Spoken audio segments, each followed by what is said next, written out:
you will earnestly fulfill your duties. I wish you the best for what I am sure will be fruitful discussions. Thank you so much. Jai Hind.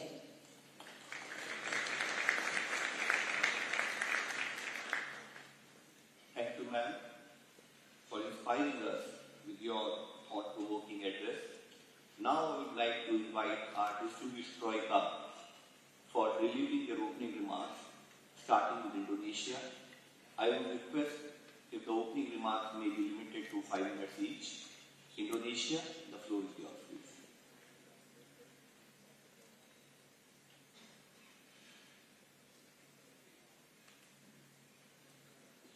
Excellencies, distinguished colleagues, ladies and gentlemen, first of all, allow me to extend our warm greeting for us to reconvene here today. On this momentous occasion, as we gather for the G20 deputies meeting, I would like to extend my heartfelt congratulations to the people of India on the celebration of their Independence Day on the 15th of August. The significance of this day marks the triumph of freedom, resilience, and the unwavering spirit of a nation. Just as India commemorates its journey towards self-governance and prosperity, today, the 17th of August, we celebrate Indonesia's Independence Day. The celebrations surrounding our Independence Days are a testament to the indomitable spirit of our people, a spirit that has driven us to overcome challenges and embrace opportunities with determination. Colleagues, in the past months, we have been engaged in developing an outcome document for the health ministers, which summarize our collective views, agreements, and commitments to strengthen our collaboration.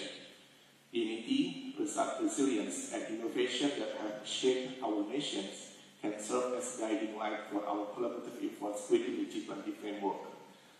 Throughout our discussions, we have witnessed the importance of building on efforts from previous presidencies and lessons learned. As we approach the closing of this consultation, I would like to emphasize the following key points based on the issues discussed during the 3 working group meetings and virtual consultations. 1. To achieve comprehensive and sustainable health outcomes, it is essential to adopt a multi-sectoral approach and promote integrated policies. 2. We must invest in robust health systems, prioritize research and development, and establish mechanisms for rapid response and recovery in the face of future health threats. 3. Our collective efforts, again, are being tested to ensure that our health interventions will leave no one behind. Colleagues, your perspective and comments as well as your flexibility to reach an agreement on some parts of the document are key.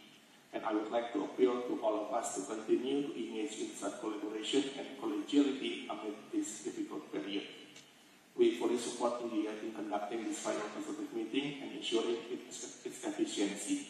We hope our discussion will not drag on until dawn like last year in Bali. Thank you.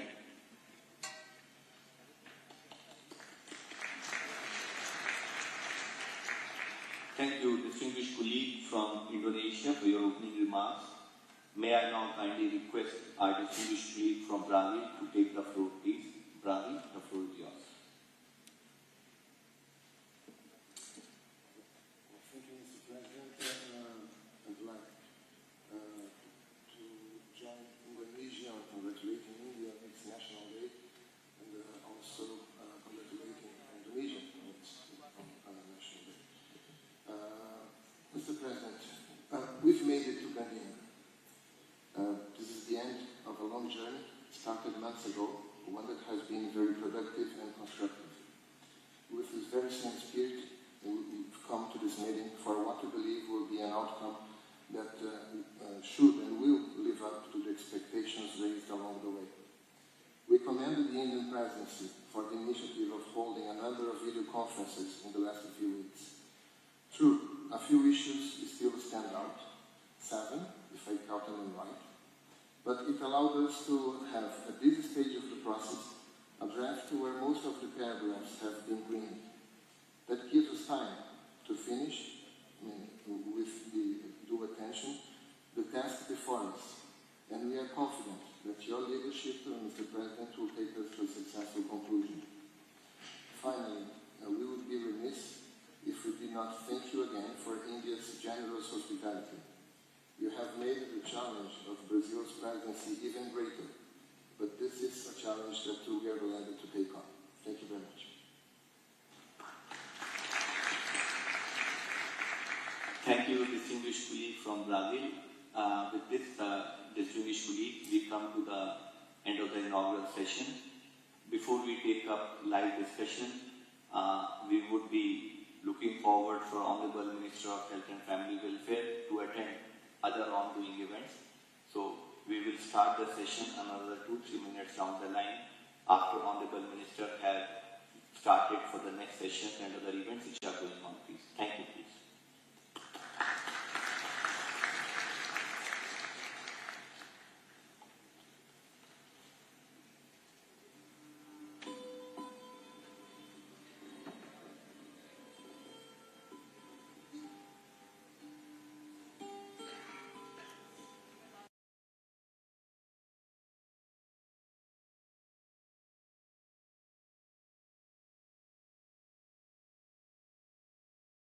Dr. Hans Kluge to please join in the ceremony. Vakratunda Mahakaya Ms. Linpo Wangmo. Surya Koti Samaprabha Nirvikhnam Kurumi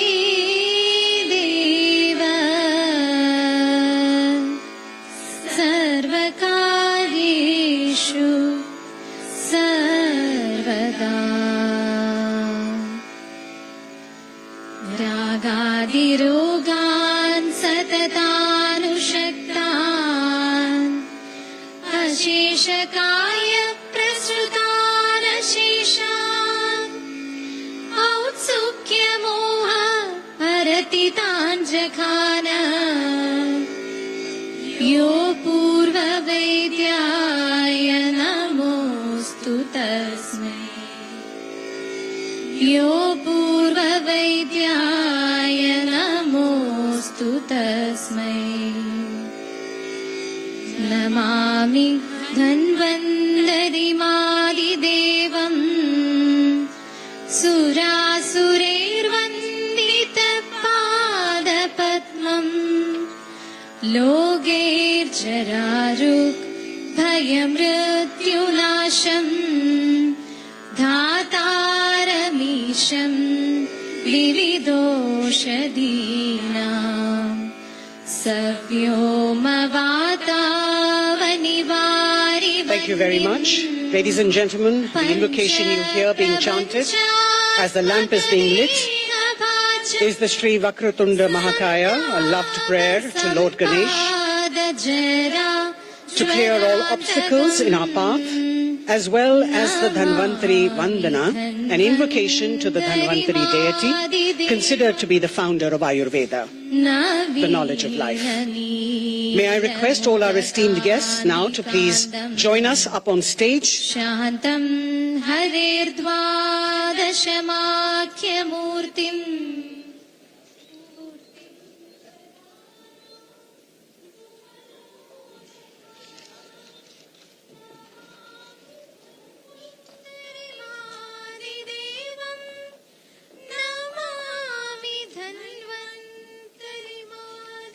May I request Ms. Vivian Tatiana Kamcho Hinojosa to please join us on stage.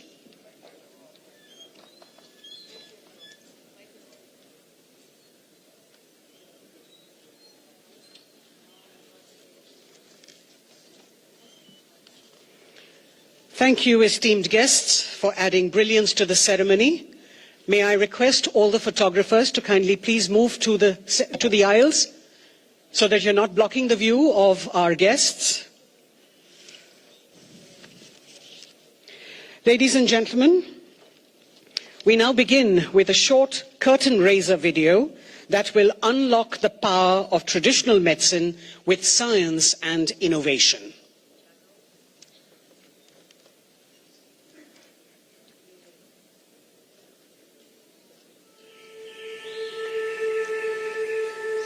What has been for centuries the integral source of health for people and communities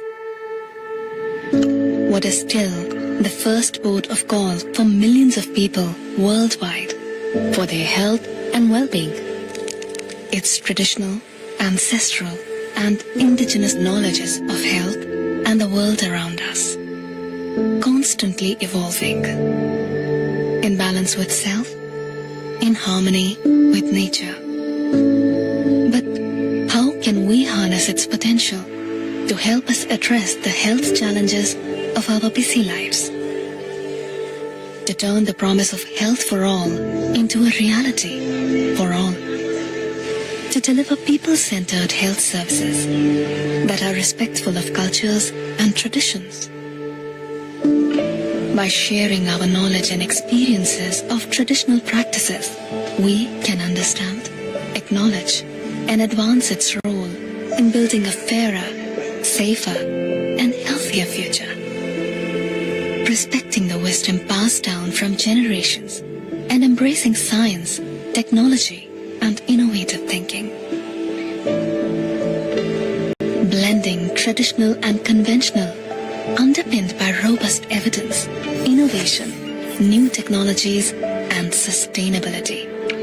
Imagine if we combine the best of the modern and the best of the ancient to support harmony with self, societies, and nature. It can be done. Together, we can embrace the potential of traditional medicine and create a healthier, more sustainable, and balanced world.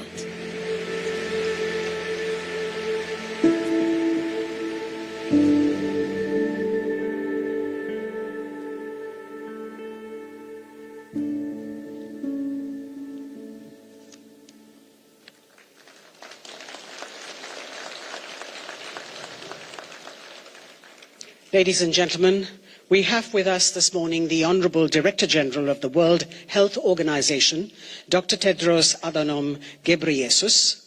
Welcome back to Gujarat, sir. Dedicated to the well-being of all people and guided by science, the World Health Organization leads and champions global efforts to give everyone, everywhere, an equal chance at a safe and healthy life. It is with warm memories that we recall Dr. Tedros and the Honourable Prime Minister of India being in Gujarat last year for the groundbreaking ceremony of the WHO Global Traditional Medicine Centre that recognises the contributions of traditional medicine towards achieving health for all. Welcome once again, Director General, as I invite you now to welcome all our delegates and guests. Dr. Tedros.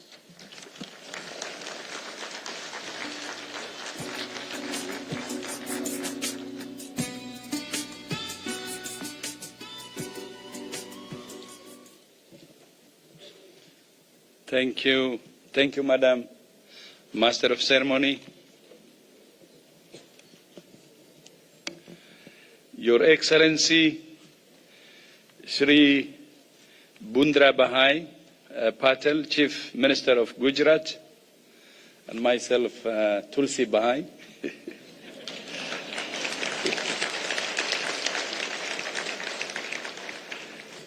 And Your Excellency, Shri Sirbananda Sonowal, Minister of Ayush, Your Excellency Shri Mansukh Mandavia, Minister of Health, Excellencies, my dear colleagues, RDs, dear colleagues and friends. Namaste. Let me begin by wishing our hosts a belated but very happy Independence Day.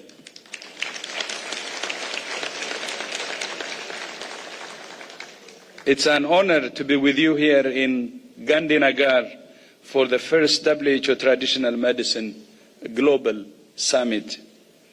I thank Prime Minister Modi and the government and people of India and Gujarat for their hospitality and for their leadership in traditional medicine as part of their commitment to universal health coverage through the Ayushman Bharat scheme. Yesterday, I had the privilege to visit a health and wellness center here in Gujarat, which provides primary health care services to almost 5,000 people in 1,000 households. I was so impressed with the way India is using telemedicine to provide consultations remotely, expanding the delivery of services and saving patients time and money in traveling. This is what health for all looks like.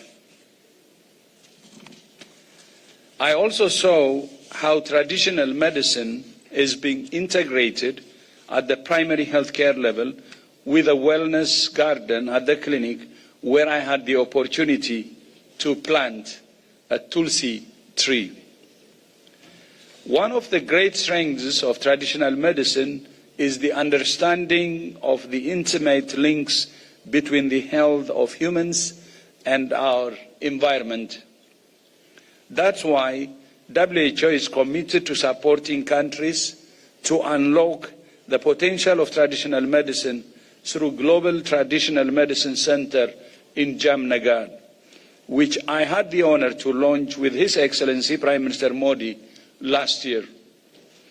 At that time, we decided to co-host the first WHO Traditional Medicine Global Summit, jointly celebrating WHO's 75th anniversary and India's 75th anniversary of national independence, alongside India's presidency of the G20.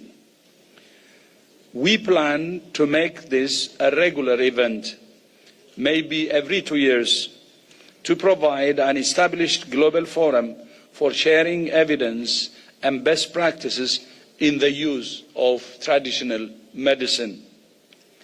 Traditional medicine is as old as humanity itself.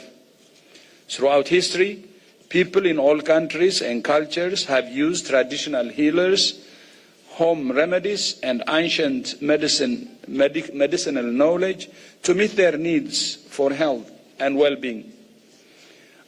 At some point in our lives, most of us will use some form of traditional medicine. Growing up in Ethiopia, a country with its own rich history of traditional medicine, I saw firsthand how communities relied on traditional practitioners for their health needs. Traditional medicine is not a thing of the past. There is a growing demand for traditional medicine across countries, communities, and cultures. Traditional, complementary, and integrative medicine is especially important for preventing and treating non-communicable diseases and mental health and for healthy aging. Traditional medicine has a long history. Over 3,500 years ago, Sumerians and Egyptians used bark from the willow tree as a pain reliever and an anti-inflammatory.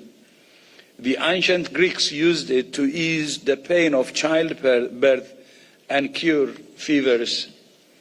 Then in 1897, the chemist Felix Hoffmann synthesized aspirin, and the drug has gone on to improve and save the lives of millions of people every day. Likewise, the Madagascar periwinkle, which is now the source of childhood cancer drugs, is mentioned in Mesopotamian folklore as well as Ayurveda and traditional Chinese medicine. Medicinal plants like hawthorn and foxglove have been used to treat cardiovascular disease and hypertension, and a derivative of the wild Mexican yam is one of the first active ingredients in contraceptive pills. India has a rich history of traditional medicine through Ayurveda, including yoga, which has been shown to be effective in alleviating pain. As someone who spent many years researching malaria transmission, I'm inspired by Chinese scientist Tu Youyou, who leveraged traditional knowledge to achieve a breakthrough in malaria treatment.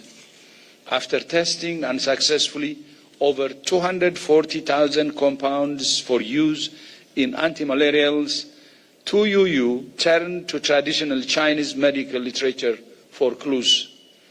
There, she and her team found a reference to sweet wormwood to treat fevers. In 1971, Tu Youyou's team isolated artemisinin, an active compound in sweet wormwood that was particularly effective in treating malaria. Artemisinin is now the backbone of malaria treatment. These are just a few examples. There are many more. Traditional medicine has made enormous contributions to human health and has enormous potential. Through this summit and the WHO Global Center for Traditional Medicine, WHO is working to build the evidence and data to inform policies, standards and regulations for the safe, cost-effective and equitable use of traditional medicine. This is not a new area for WHO. In 2014, our member states approved the first global 10-year strategy for traditional medicine. At this year's World Health Assembly, member states agreed to extend the strategy for an additional 2 years and asked for a new 10-year strategy be developed from 2025 to 2034. This summit is an important opportunity to advance the understanding and use of traditional medicine. The Gujarat Declaration, the main outcome of this global summit, if effectively implemented, will enhance the appropriate integration of traditional medicine into national health systems. Let me leave you with 3 specific requests. First, we urge all countries to commit to examining how best to integrate traditional and complementary medicine into their national health systems. Second, I urge you all to identify specific, evidence-based and actionable recommendations that can inform the next WHO Traditional Medicine Global Strategy. Third,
He's taken various initiatives and measures for the promotion and propagation of traditional systems of medicine at the national and international levels. A keen sports enthusiast, Sri Sonowal is an avid practitioner of yoga and Ayurveda. I'd like delegates and give the introductory remarks.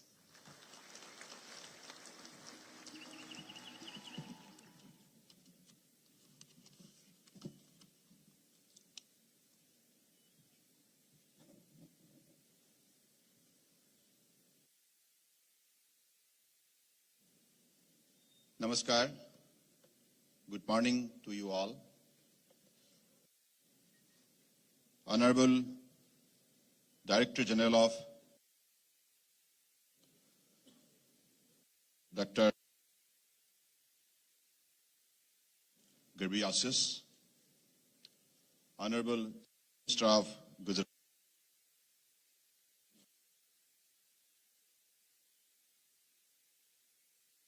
Minister of Health and Family, Dr. Manshukh Bhai Mandaviya ji, Honorable Minister of Health of Bhutan, His Excellency Madam Lainpo Daso Deshen Wangmo, Honorable National Director of Traditional Medicine of Bolivia, Madam Vivian Hinojosa, Honorable Minister of State for Ayush, Women and Child Development, Government of India, Dr. Munjapara Mahendra Bhai Kalubhai ji, Honorable Minister of Gujarat, Sri Rishikesh Patel ji, Honorable Regional Director of WHO, Southeast Asia, Dr. Poonam Khetrapal Singh ji, Honorable Regional Director of WHO Europe, Dr. Hans Klus, respected dignitaries, ladies and gentlemen. It is with great pleasure and anticipation that we gather today for the first WHO Traditional Medicine Global Summit. This groundbreaking event, co-hosted by the WHO and the Ministry of Ayush, Government of India, holds immense significance as it goes beyond border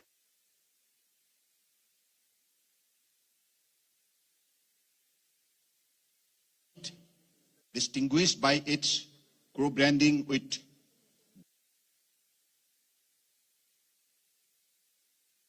of our deliberation. Settled against the vibrant backdrop of Gandhinagar, Gujarat, this in healthcare. Our discussion here aims to forge the foundation for a dedicated platform for traditional medicine within the framework of the G20. Seeks to foster international collaboration, share best practices, and seamlessly integrate traditional medicine into the heart of mainstream healthcare system.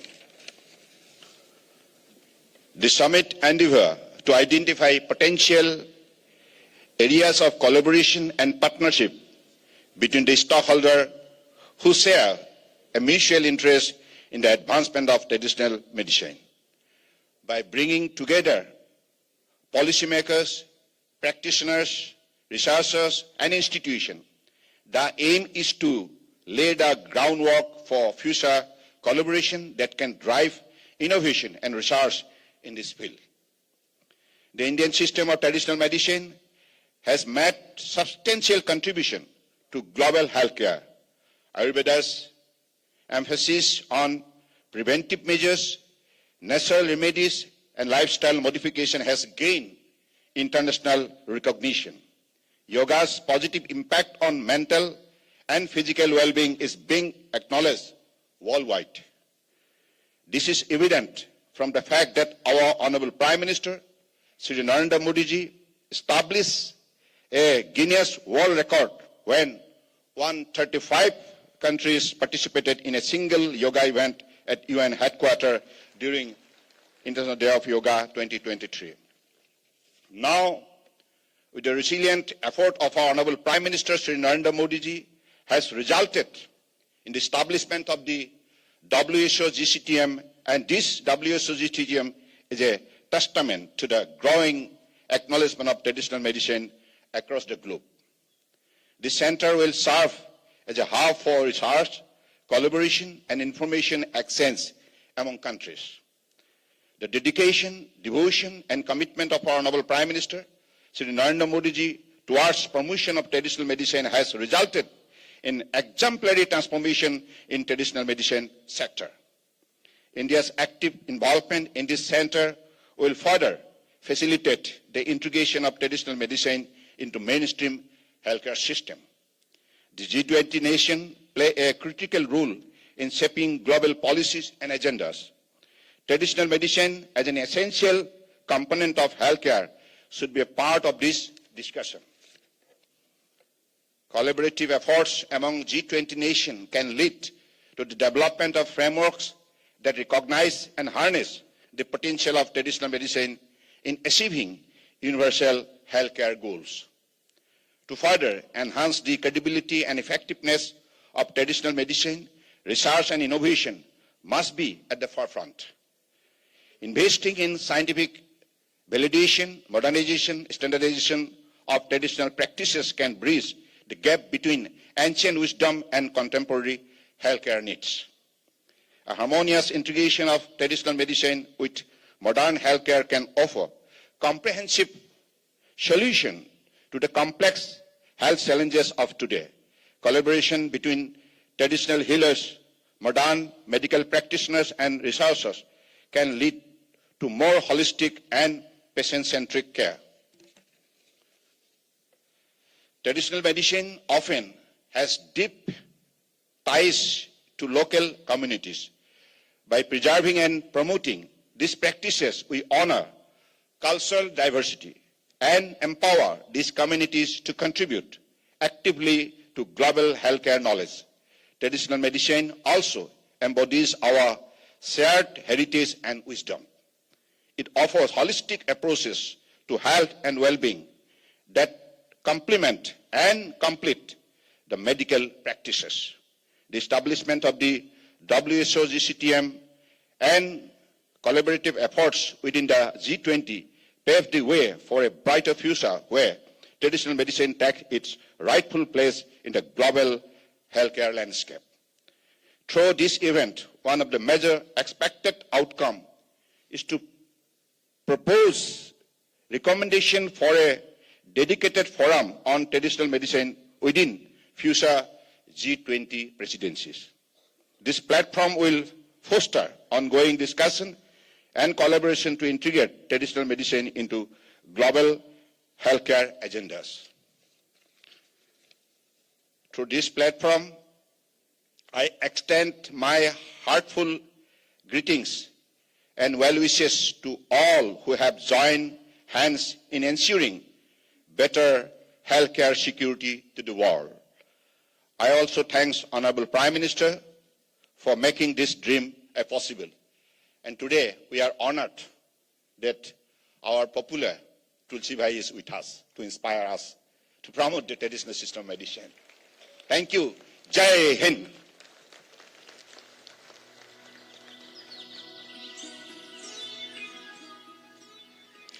Thank you, Minister, sir. Traditional medicine is a fact of life for millions of people around the globe.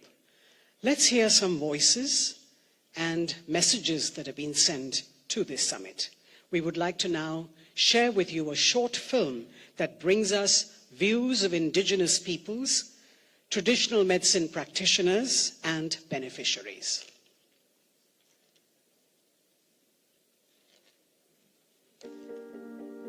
Our culture and our land are in our bones and in our blood. Traditional medicine holds great potential. Let's recognise that these are our inheritances for our future generations. We are part of the solution, one that will benefit all human and planetary health.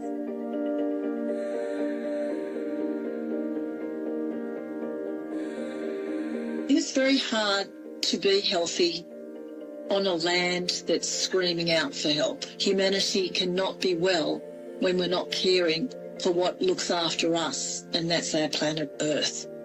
For Indigenous peoples globally, our concepts of health are holistic.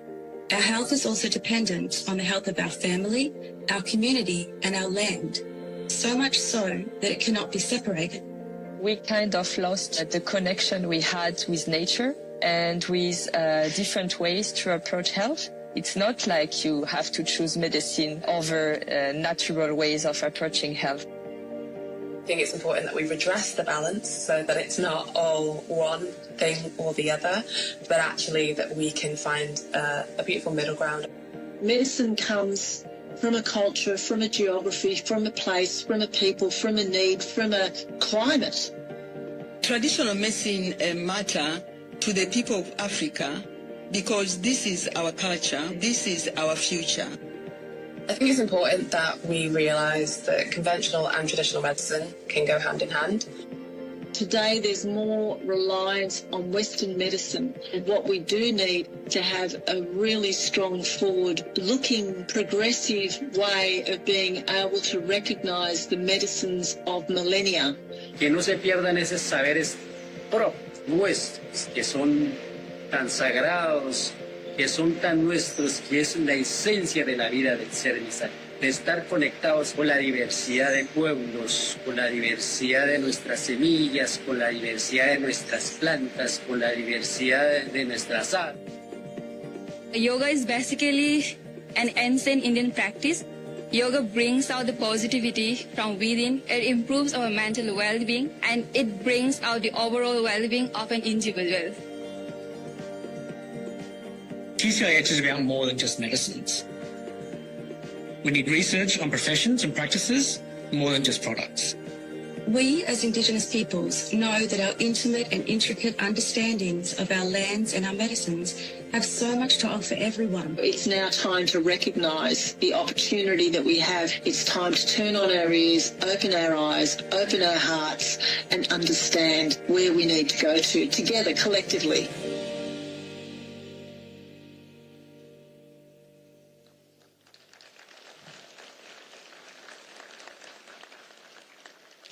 Ladies and gentlemen, the World Health Organization's Global Summit on Traditional Medicine will help chart a roadmap to scale up scientific advances in traditional medicine systems and practices. It will focus on the key themes of research, evidence and learning, policy, data and regulation, clinical practice, innovation and digital health, biodiversity and conservation, and equitable sharing of benefits. We are delighted to have many esteemed guests from around the world join us this morning. We welcome warmly the numerous eminent scientists, leading experts, renowned academicians and practitioners of traditional medicine who join us today. Thank you for being with us and sharing your deep knowledge for the benefit of the world.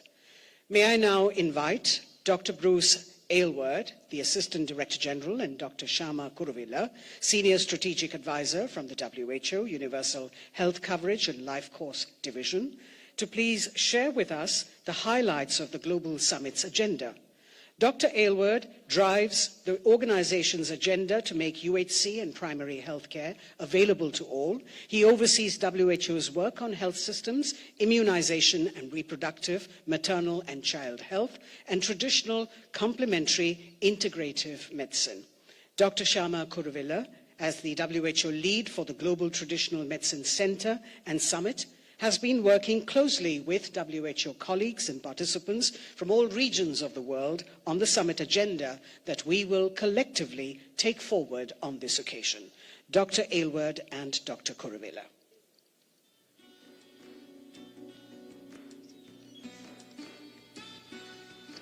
Excellencies, ladies and gentlemen, we are honored and privileged to be here today with participants from around the world at the first WHO Traditional Medicine and Global Summit. The summit looks anew at the vast potential and applications of traditional medicine amidst important challenges and opportunities to achieve universal health coverage and health for all. The summit aims to catalyze potential commitments and collective action towards the evidence-based integration of traditional medicine in national, regional, and global policies and systems for health and well-being of people and the planet. A very warm welcome and thank you to all the participants who've contributed to lead on this agenda. This agenda has been designed to chart a roadmap to scale up scientific advances and innovation for traditional medicine systems, practices, and impact. Our stage in plenary 1 will be set with a session on planetary health and well-being, recognizing and respecting the contributions of indigenous knowledges and resources, and also the modern traditional medicine professions and systems. And the session progresses with key themes on research, evidence, learning, policy, data and regulation, innovation, biodiversity and conservation, that's a priority for so many here, and equitable sharing of benefits. We will hear more about these issues being taken up in a joint dialogue with the G20 ministers that will be held on day 2 of the summit. A stronger evidence base, which is WHO's priority as the lead technical agency of the United Nations on health, will enable countries to develop appropriate mechanisms and policy guidance for regulating, ensuring quality, and the safe and effective use and equitable access to traditional medicine, and supporting the development of traditional medicine systems, practitioners, and products according to national contexts, national needs for people's health and well-being. Ladies and gentlemen, what happens in this hall is just one part, of course, of the summit. We have the exhibition hall, as you know, at the Traditional Medicine Summit, which is a regional and global showcase of traditional medicine around the world. It takes inspiration from Gaia, or Earth, from which traditional medicine, as you've heard, beginning with the comments of our Director General, is inextricably linked through medicinal plants, water, air, and the natural environment. Giving form to Gaia, at the center of the exhibition hall, you will see a wish tree. This is drawn from the Indian Kalpavrika, the mythical, wish-fulfilling divine tree. This central installation represents traditional medicine's connection with the earth and its deep cultural roots. And it provides a space for people to share their expectations for the outcomes and long-term vision of the summit.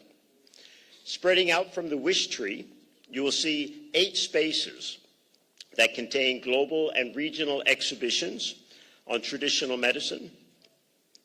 These spaces include exhibits for each of the 6 WHO regions, from Africa, the Americas, the Eastern Mediterranean, Europe, Southeast Asia, and the Western Pacific, as well as the Traditional Complementary and Integrative Medicine Unit of WHO headquarters and the WHO Digital Health and Innovation Department. Additionally, there is an exhibition space for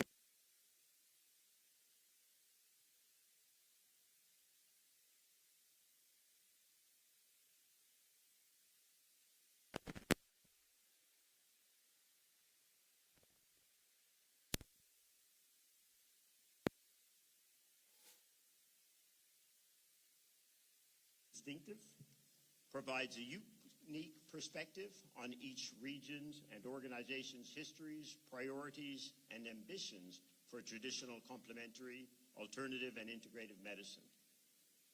We welcome you all to engage with these interactive exhibits, learn and draw inspiration from their content, and share with us your wish for traditional medicine and its contribution to planetary health and well-being for all.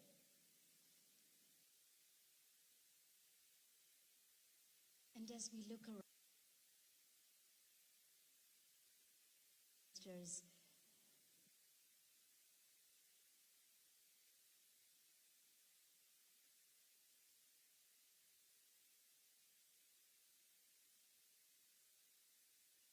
context in your cultures and what can be shared globally for planetary health and well-being, I think we will take inspiration from that saying, Vasudhaiva Kudumbakam, the world is one family, and thank you for being part of ours today.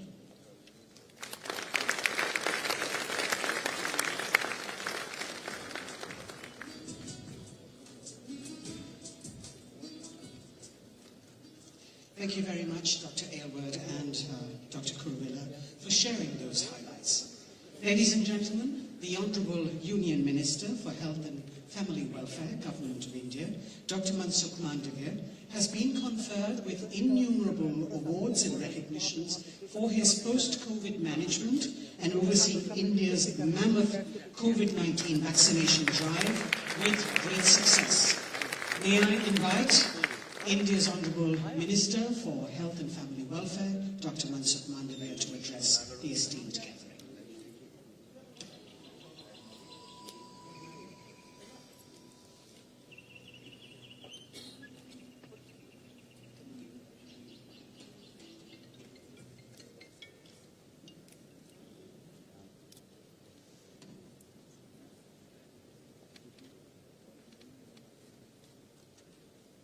Sitting on dais, Chief Minister of Gujarat,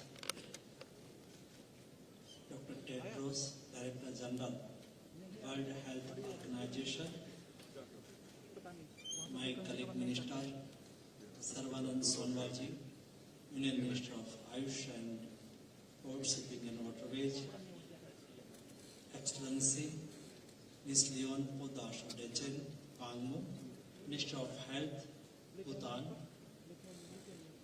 Dr. Mahendra Bhai Munjapara, MOS Ayush,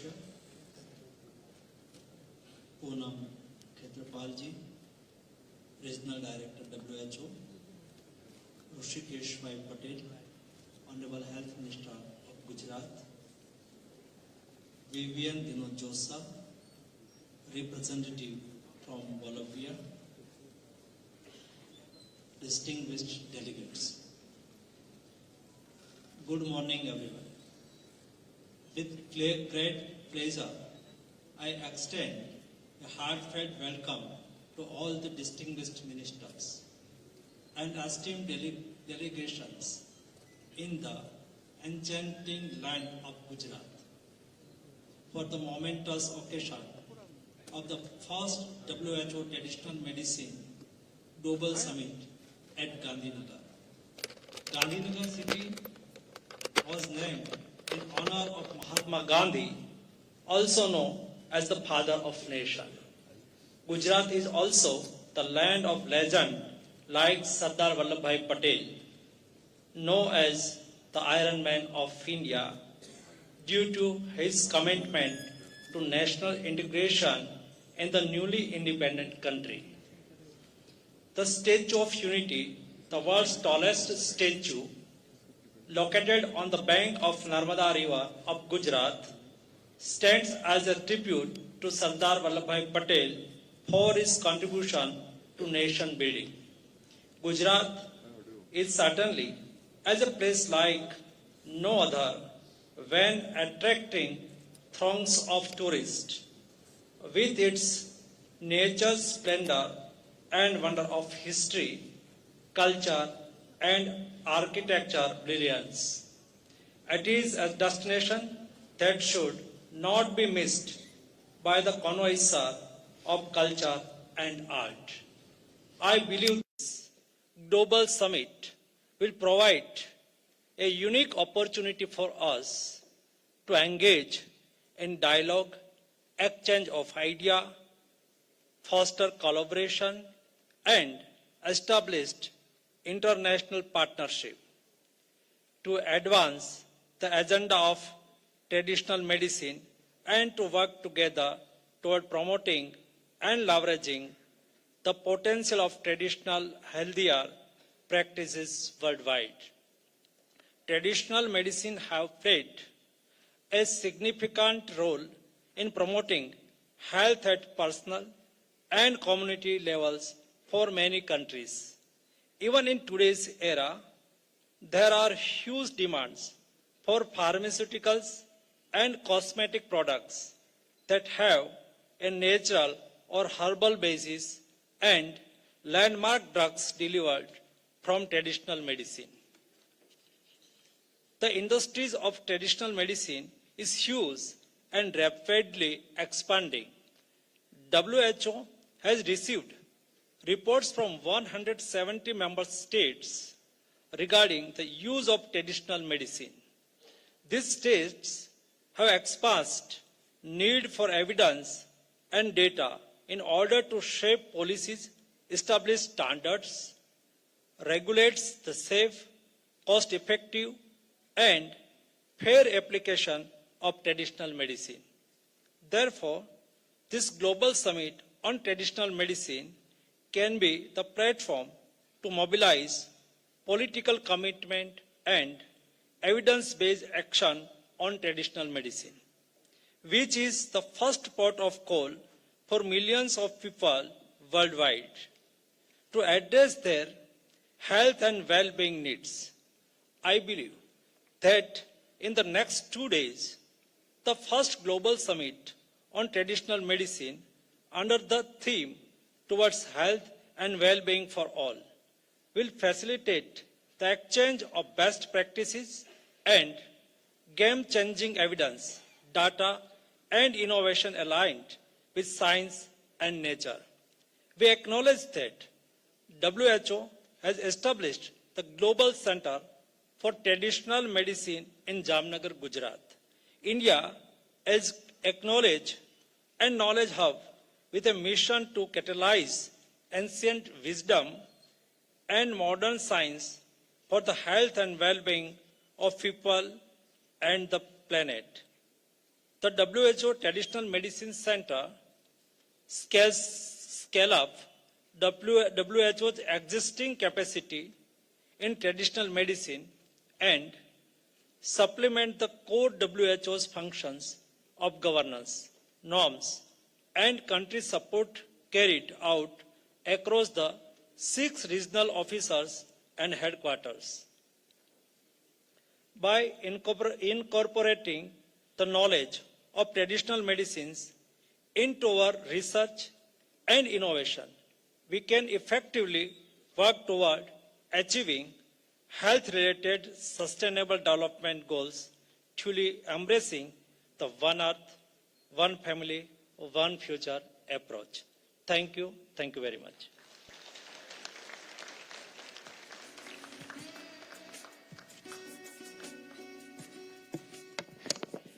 Thank you very much, Honourable Minister, sir.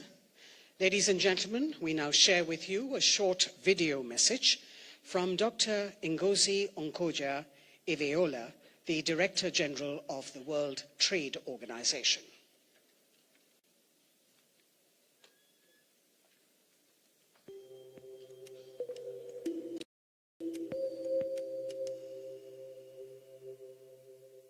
I'm delighted to be able to take up the invitation of my brother, Dr. Tedros, to join you today at the inaugural Traditional Medicine Global Summit. I applaud the initiative of the WHO and the Ministry of Ayush of the Government of India in conjunction with the G20 Health Ministerial Meeting under India's presidency. This summit is a timely, path-breaking venture, a real step forward for inclusiveness and sustainability for global health. What we term traditional, complementary, and integrative medicine is sometimes misleadingly termed alternative, but for much of the world's population, it's an essential resource and a mainstay for accessible and appropriate health solutions, not a mere alternative or a fashionable lifestyle choice. It is a vital ingredient for achieving universal health coverage and for delivering on the Sustainable Development Goals. We know, too, that Western pharmacology has its roots in traditional and herbal medicines. The classic instance is aspirin, derived from the widespread use of willow bark to ease fever and relieve pain, which dates back thousands of years. It is clearly not a matter of either or, a stark choice between Western pharmacology or traditional medical knowledge. Rather, the challenge is to find the most appropriate relationship between these two knowledge systems. And we know that the multiple interfaces between traditional medicines and Western medical systems are complex, dynamic, and at times controversial, in need of practicable and equitable solutions. Indeed, mapping out the policy challenges posed by traditional medicines has been an integral part of the trilateral cooperation undertaken by WIPO, the WHO, and the WTO. We certainly see the need for analysis, debate, and mutual understanding here in the WTO. This stems in part from the widespread global interest in traditional medicines and the consequent opportunities for sustainable trade. Trade in medicinal plants has grown at a steady clip, on average 6% per annum since 2000. Our host today, India, rose in this time to become the second highest exporter, with an annual growth rate of 9%. This growth has been achieved despite a general failure to reduce the effective tariff barriers. Non-tariff trade measures are also under the spotlight. The Committee on Technical Barriers to Trade has received around 100 notifications of regulations touching on traditional medicines, more than a third just in the last 5 years. These address registration and testing, good manufacturing practices and complementary manufacturing guidelines, safety and quality requirements, and maximum residue limits. They give effect to a range of policy objectives, including protection of human health and safety, prevention of deceptive practices, and consumer information and protection. A number refer to various WHO guidelines on herbal medicines, reflecting the TBT agreement principle, encouraging reference to international standards. And several members have also raised specific trade concerns in the committee, testament to the value they see in the trade in these products and the need for further dialogue and cooperation.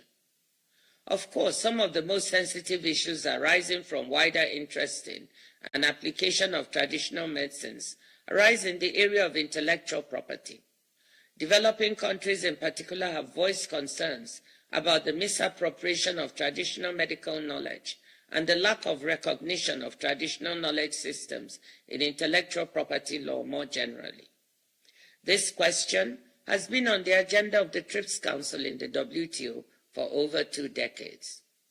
While the debate has been extensive and illuminating, it has not led to any significant breakthrough. I note, however, that our colleagues in the World Intellectual Property Organization, WIPO, will be convening a diplomatic conference early next year to deal with one of the most intensively debated questions, that of a possible obligation on the part of patent applicants to disclose the origin or source of genetic resources and associated traditional knowledge used in an invention. This may well be a significant turning point in this long-running debate. And I know that, again, our co-host today, the government of India, is playing an active and engaged role in this process. I'm sure that the present summit will go far in advancing wider understanding of the significance of traditional medicines and the need for a concerted and inclusive response to the issues raised. And I'm glad to see the proposal for successive summits in other regions of the world. I wish you every success in this invaluable program of work. Thank you and good luck. Thank you, Dr. Iviola.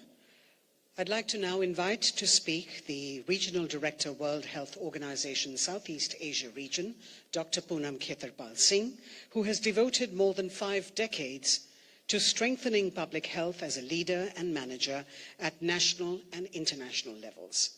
Dr. Singh leads a region home to 1/4 of the world's population and has been championing traditional medicines in the area.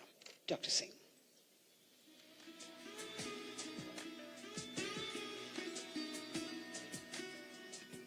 Director General WHO, Dr. Tedros, Honorable Minister of Ayush, Shri Sarbananda Sanovalji, Honorable Minister of Health and Family Welfare, Dr. Mansukh Mandavia ji, Honorable Chief Minister of Gujarat, Shri Bhupendra Rajnikant Patel ji, Honorable Health Minister of Bhutan, Tasho Dejan Wangmo, my colleague from WHO's Euro, Dr. Hans Kluge, other distinguished dignitaries on the dais, ministers, ambassadors, health practitioners from all over the world.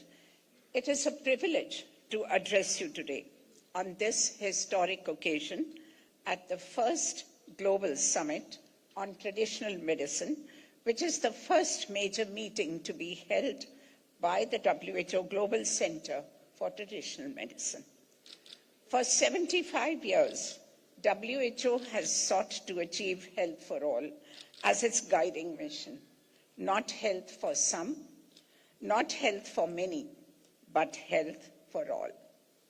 And not just health in the physical sense, also well-being as emphasized in our founding constitution.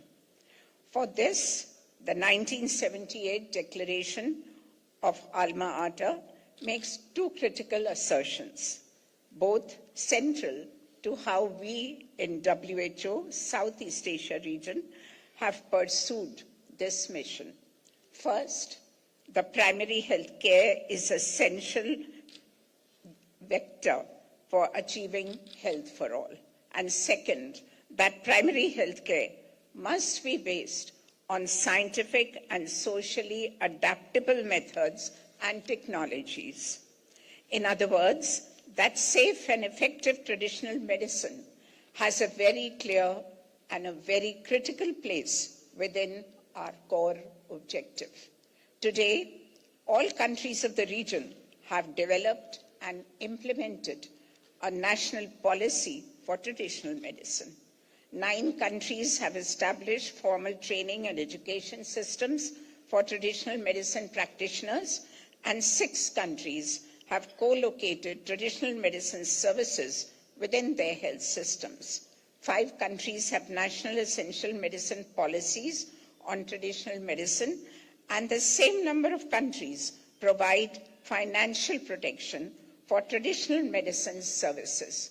We saw a living example of this in Gujarat yesterday when we visited with the Director General of WHO, a Health and Wellbeing Center.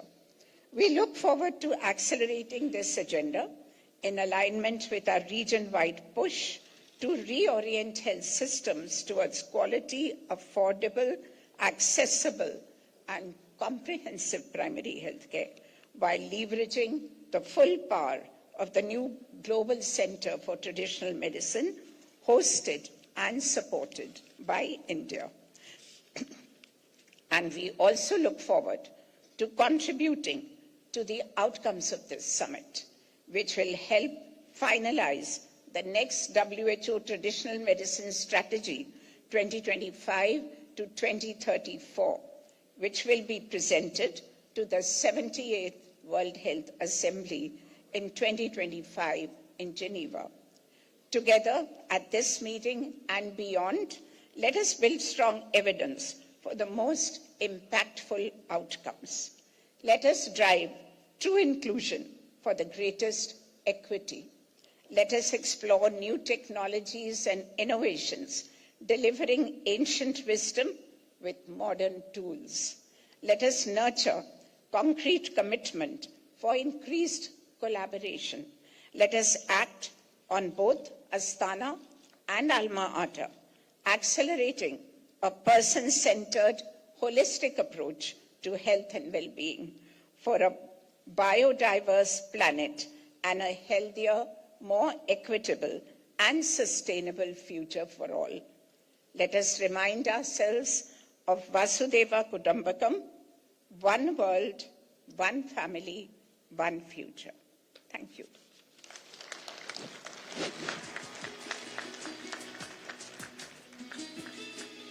Thank you, Dr. Singh. I'd like to now invite the Regional Director, World Health Organization for the European region, Dr. Hans Kluge, a public health expert with more than 25 years of experience spanning 3 continents, to address the congregation. Dr. Kluger led the development of a new WHO European region vision on health systems for prosperity and solidarity, drove work on a regional study on universal health coverage and financial protection, and prioritized a focus on service delivery, including integrated and primary health care. Dr. Kluger.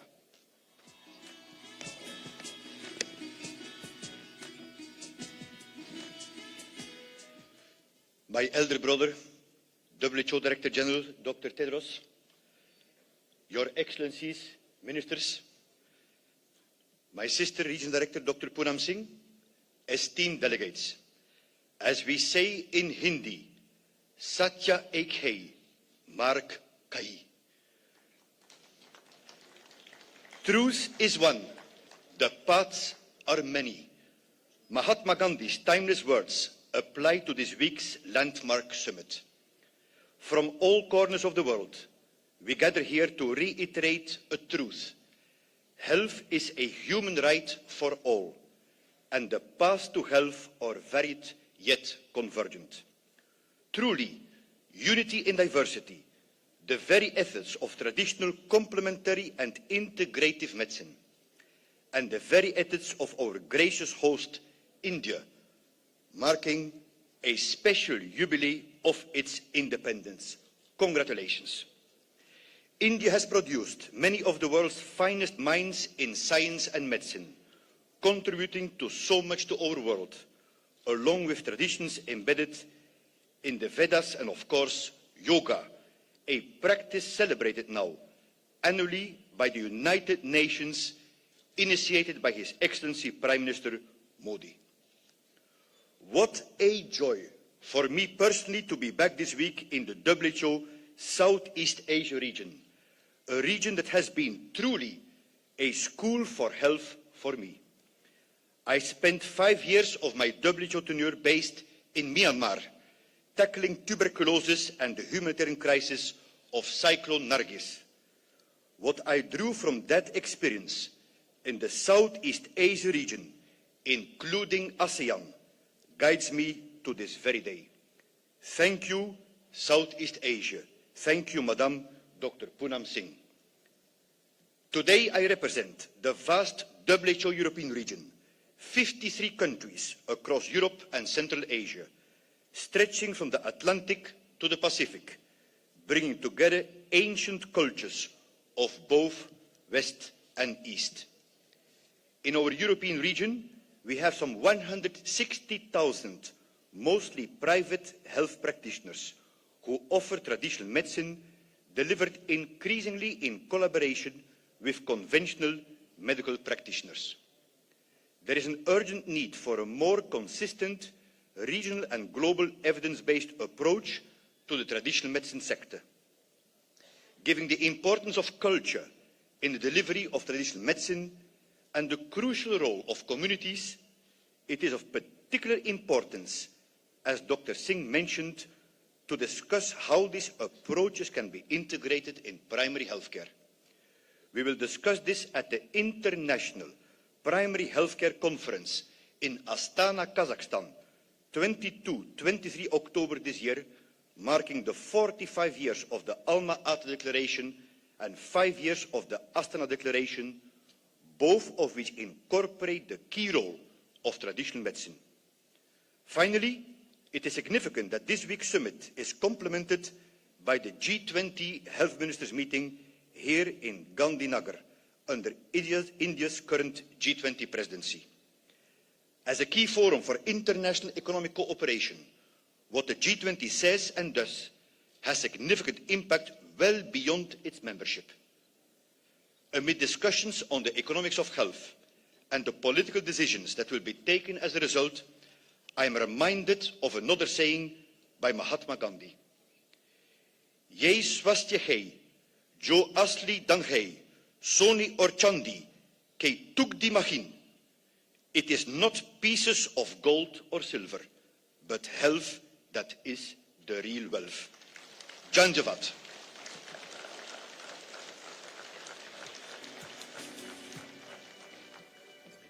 Thank you, Dr. Kluger.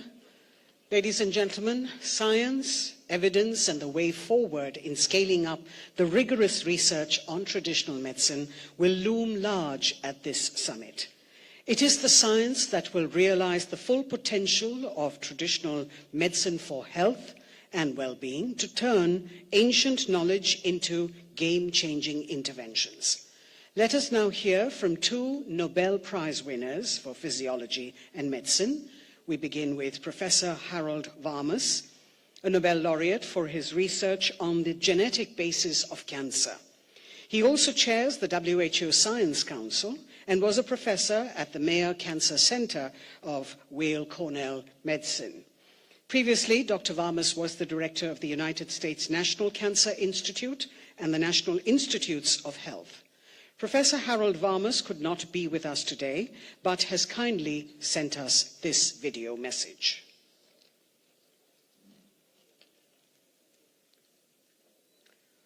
My name is Harold Varmus, and I serve as the chair of the WHO Science Council.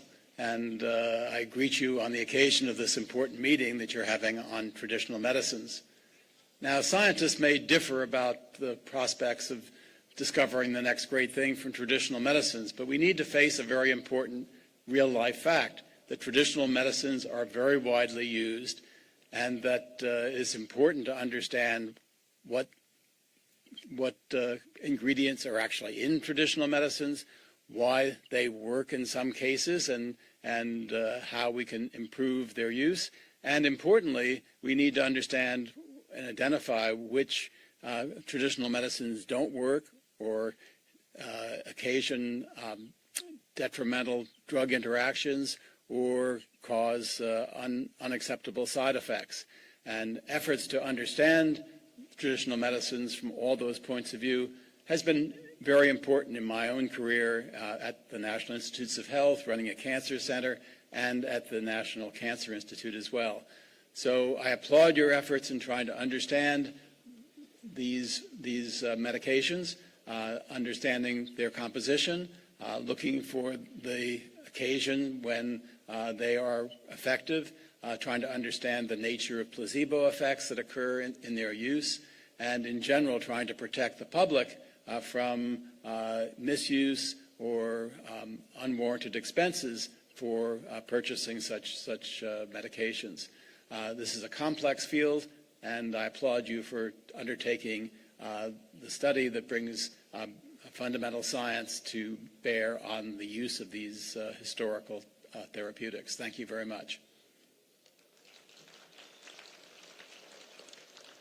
Professor Tu Youyou from China is a scientist who headed Project 523 to discover a cure for chloroquine-resistant malaria, and she did so by turning to traditional Chinese medical literature for clues.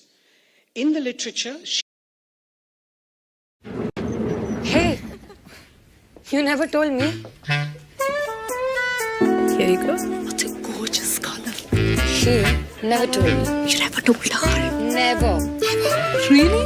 What? She never told me about her Kola bathroom.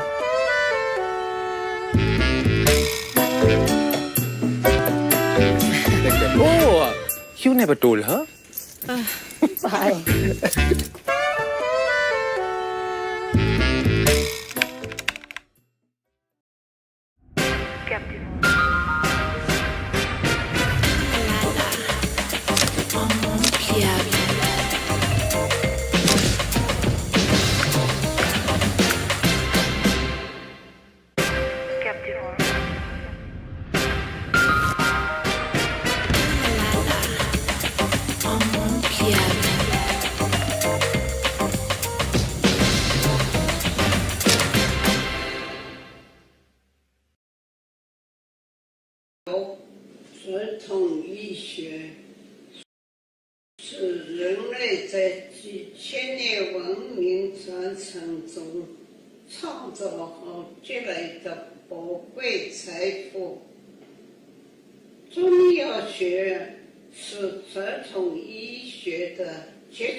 学发展。习近平主席强调，坚持中西医并重，推动中医药与西药相互补充，协调发展，是中国卫生与健康事业的显著优势。中国政府不仅主动重用中医药来增进人民群众的健康福祉，还积极同国际社会分享这一宝贵财富，以中医药为抓手，助力共建人类健康共同体，造福世界民众。黄鹂药青蒿素的发现便是其中的一个例子，还有就是中医药抗击新冠疫情也是很好的例证。青蒿素是在中国传统草药青蒿中提取出的一种有效成分。青蒿素自发现之日起，不仅帮助中国完全消除了疟疾，还通过多种方式跨越四海，挽救了全球，特别是发展中国家数百万患者的生命，为全球疟疾防治、富有人类健康做出了应有贡献。这是中国的贡献，是中医药的贡献。青蒿素的成功启示我们，是要将传统医学所蕴含的古老智慧与现代科学技术相结合，传承精华，收紧创新，就有巨大的潜力来解决当今世界所面临的健康挑战。我相信，通过对传统医学的深入挖掘和传承创新，我们可以更好地应对全球健康问题和公共卫生挑战。期待在本次峰会上，各国专家学者能够广泛交流和分享经验，推动共建人类卫生健康共同体，为人类健康事业做出更加积极的贡献。谢谢大家。Nobel laureate Professor Tu Youyou. The First Lady of Turkey, Her Excellency Emine Erdoğan, was not able to join us today, but has sent us her recorded message. Madam Erdoğan has been actively involved in social activities since her youth in Turkey and is a strong champion of traditional, complementary and integrative medicine, convening meetings in Europe and beyond.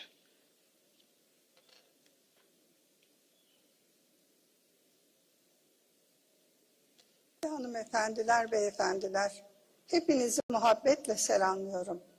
Sözlerime bu anlamlı organizasyon için Dünya Sağlık Örgütü'ne teşekkür ederek başlamak isterim. İnsanlığın şifa birikimini yalnızca modern tıp tükendiğinde başvurulacak, adeta son çare gibi algılamaktan vazgeçmenin büyük bir aydınlanma olduğu aşikar. Bin yılların doğal reçetelerini zamanın testinden geçmiş bir miras olarak gelecek nesillere aktarmanın kutlu bir görev olduğu kanaatindeyim. Her medeniyetin tedaviye dair köklü bir deneyimi ve başarı hikayesi bulunuyor. Hastalıklar nasıl yaşanan coğrafyaya özgü olabiliyorsa, yitik şifayı yine aynı iklim ve toprakta yetişen doğal ürünlerde bulmakta kolaylaşıyor. Dolayısıyla yerel bilgelere kulak vermek, reçetelerine başvurmak, şifa arayışını kısaltabiliyor. Bu nedenlerle farklı kültürlerin deneyimlerinden istifadeyi amaçlayan geleneksel ve tamamlayıcı tıp kongresinin hayırlara vesile olacağına yürekten inanıyorum. Saygıdeğer konuklar, insanlık, sağlıklı yaşamın yalnızca hayat tarzını değiştirmekle, doğaya dönüşle mümkün olduğunu gün geçtikçe daha iyi kavruyor. Oysa şifa halinin, yeryüzünün ve vücudumuzun iklimiyle uyumlu yaşanarak sürdürülebileceği çok erken çağlarda keşfedilmişti. Geleneksel tıbbın deva aramaktan önce sağlığı korumaya hedeflemesi de bundandır. Günümüzde de hekimlerimiz hastalıkların en önemli sebebinin doğal beslenmeden uzaklaşmak ve fiziksel aktivite eksikliği olduğu konusunda uyarıyorlar. Dünya Sağlık Örgütü'nün verilerine göre ölümlerin %70'i bulaşıcı olmayan hastalıklardan kaynaklanıyor. Kardiyovasküler hastalıklar başta gelirken kanser, solunum yolu hastalıkları ve diyabet üst sıralarda yer buluyor. Bu bakış açısının sonucu olarak Türkiye'de sağlığın korunmasına çok önem veriyorum. Öncelikle genç nesillere dengeli beslenme ve spor alışkanlıkları kazandıracak projeleri destekliyorum. Tarımsal üretimde kimyasal gübre ve ilaçlardan ziyade doğal yöntemlerin kullanımını teşvik ediyorum. Yerel türleri ve biyoçeşitliliği korumayı amaçladığımız Ata Tohum Projesi gibi kapsamlı kampanyaları himaye ediyorum.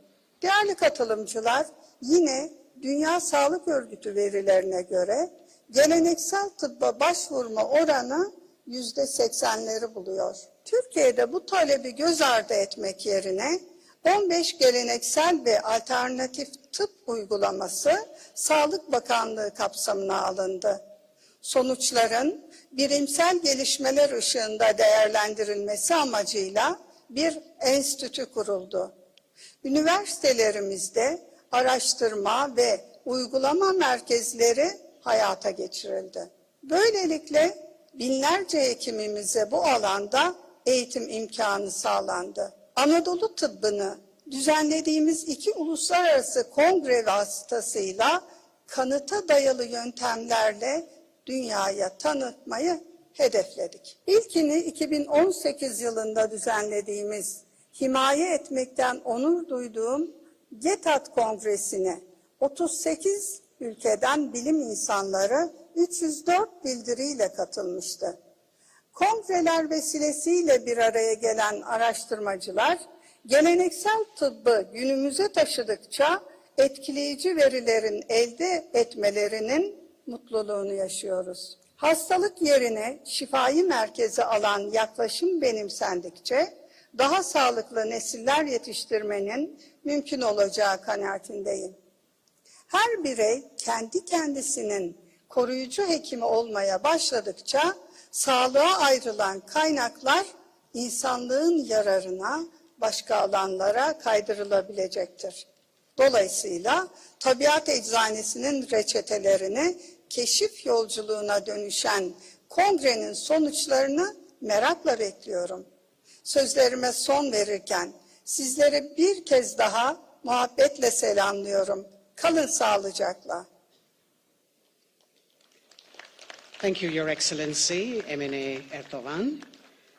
Ladies and gentlemen, I'd like to now invite our special guest, the National Director of Ancestral Traditional Medicine from Bolivia, Ms. Vivian Tatiana Camacho Hinojosa, here representing today the women of the world engaged in practice of traditional medicine and indigenous knowledges.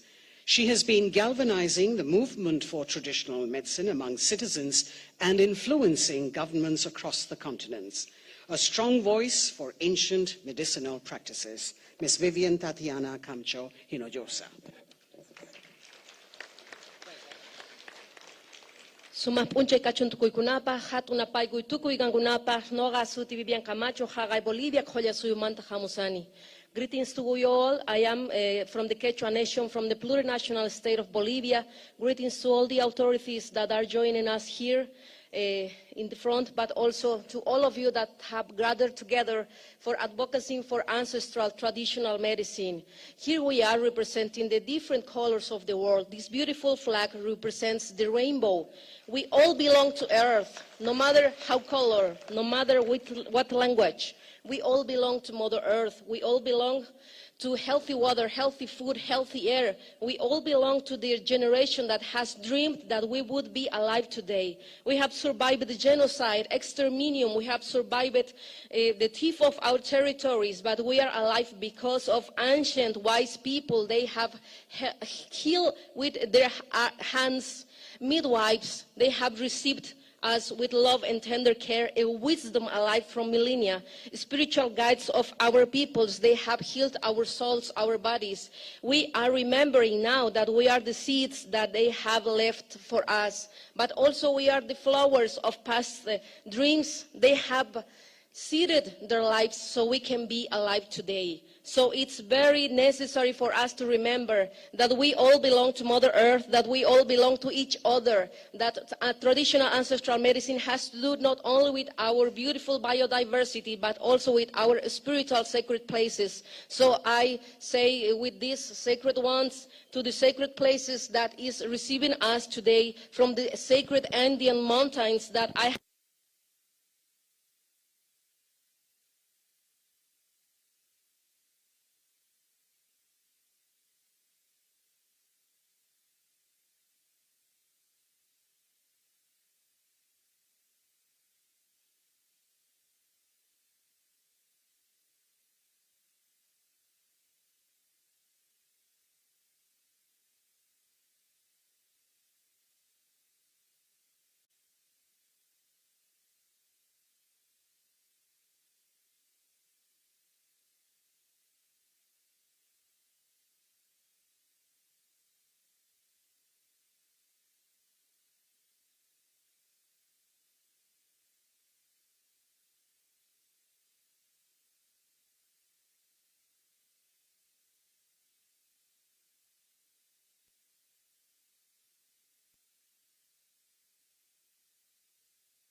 promoting this idea that we are all one and we must work together to achieve what we want to achieve, that is health for all.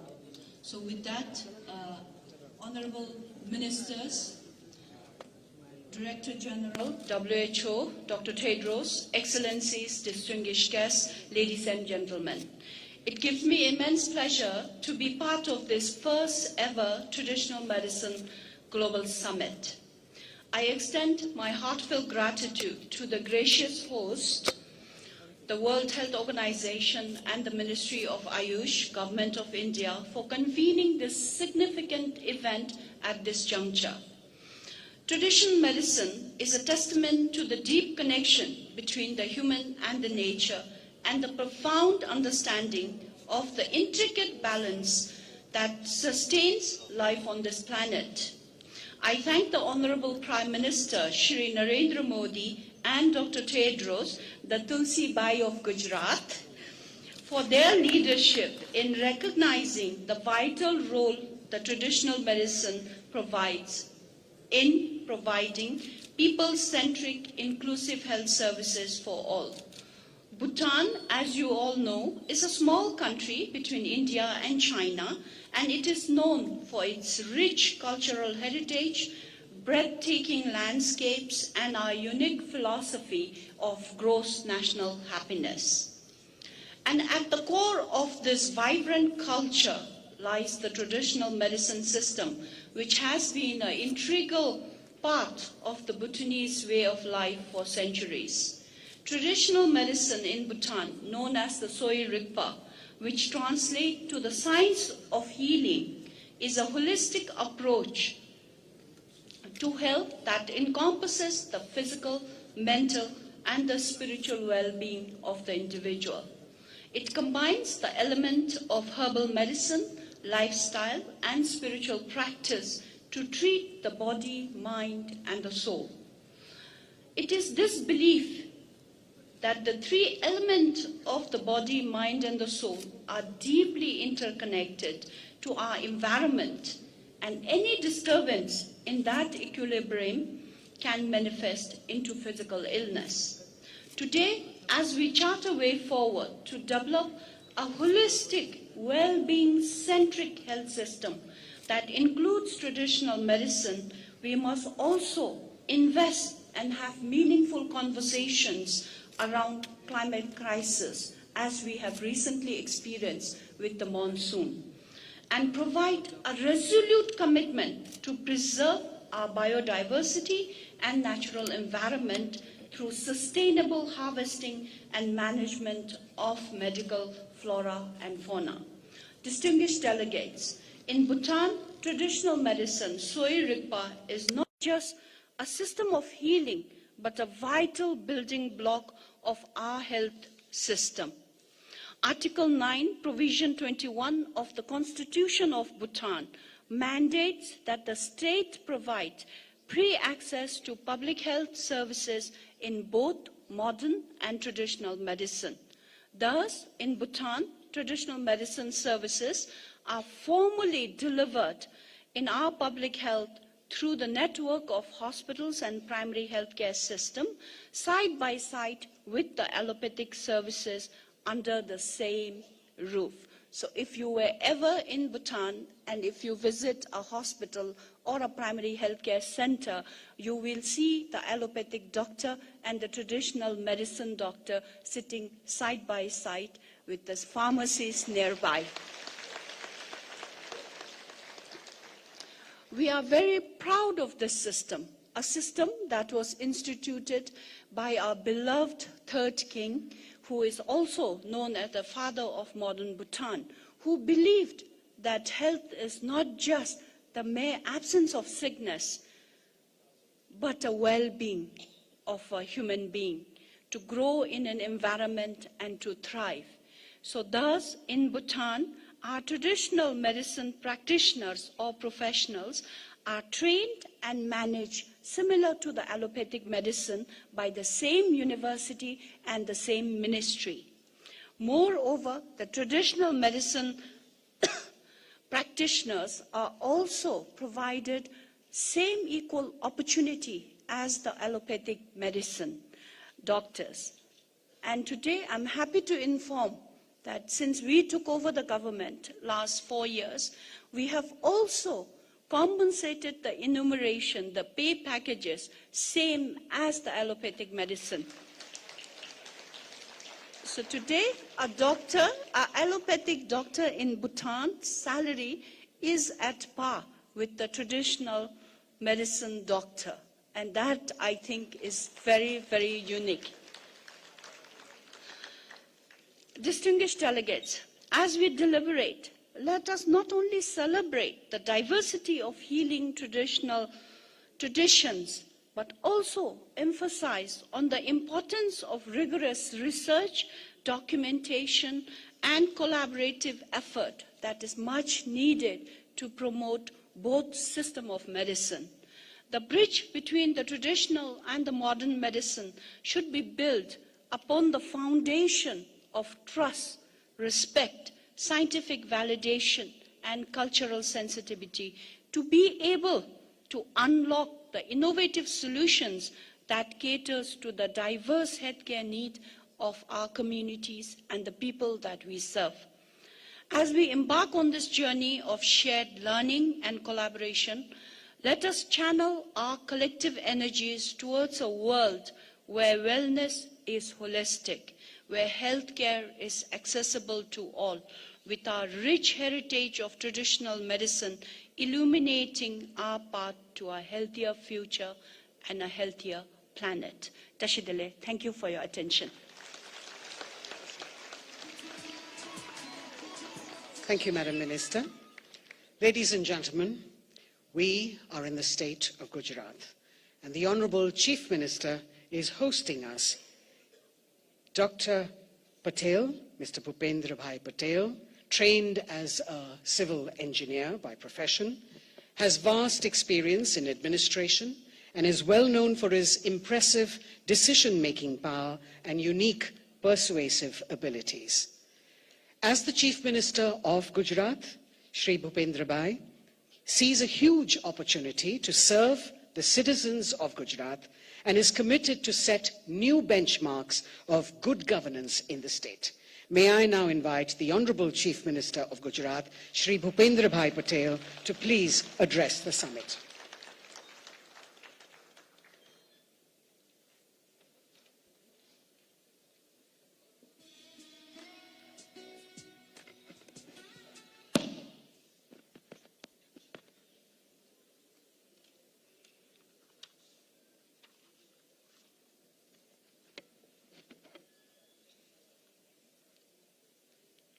राज्य के पाटनगर में केंद्रीय आयुष मंत्रालय द्वारा आयोजित WHO traditional medicine global summit और advantage health care India summit के शुभारंभ अवसर पर हमारे बीच मंच पर उपस्थित केंद्रीय स्वास्थ्य मंत्री डॉक्टर मनसुख भाई मांडविया जी, केंद्रीय आयुष मंत्री श्री सर्बानंद सोनेवाल जी, WHO के director general Shri doctor Tedros, केंद्रीय आयुष राज्य मंत्री श्री डॉक्टर महेंद्र भाई मुजपरा, मेरे साथी मंत्री ऋषिकेश भाई पटेल, भूटान के स्वास्थ्य मंत्री लियोन्थो दास